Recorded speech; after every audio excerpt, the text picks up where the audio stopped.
कहानी की शुरुआत होती है एक गांव से। नाम था धारपुर। उस गांव में एक 300 साल पुराना कुआं था।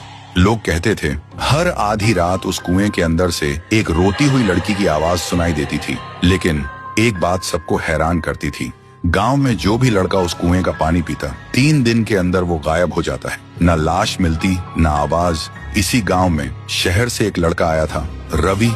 वह छुट्टियों में अपनी नानी से मिलने आया था। उसने सुना था कि लोग अब भी उस कुएं से डरते हैं, लेकिन रवि सोचते हैं डर सिर्फ अंधविश्वास है और कुछ नहीं। एक दिन धूप में घूमते हुए रवि को प्यास लगी और बिना किसी से पूछे वो सीधा उस श्रापित कुएं से पानी पीने चला गया। जैसे ही रवि ने कुएं में झांका, उसकी आंखों के सामने कुछ सुनहरा चमका और पानी में एक लड़की का चेहरा दिखाई दिया, रोता हुआ, आंसुओं से भरा हुआ। रवि घबरा गया और तुरंत वहां से भाग गया। उस रात उसे नींद नहीं आई। हर वक्त लगता कोई उसे देख रहा है और बुला रहा है। अब उसे भी डर लगने लगा था।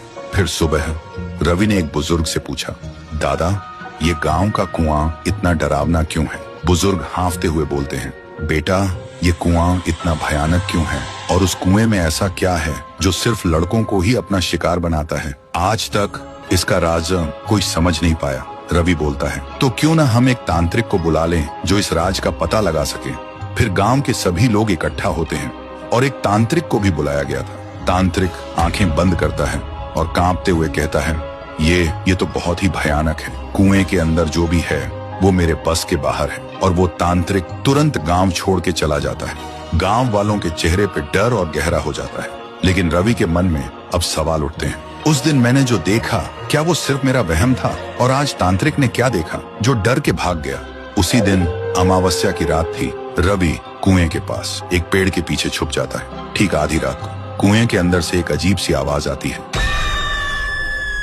और तभी कुएं के अंदर से एक लड़की बाहर निकलती है। वो डरावनी थी, लेकिन उसकी आंखों में सिर्फ दर्द था। थोड़ी देर बाद एक लड़का बाइक लेकर गांव से गुजरता है। वो लड़की अचानक उसके सामने आ जाती है। लड़का तुरंत ब्रेक लगाता है, लेकिन कुछ ही पल में वो उसे गायब कर देती है।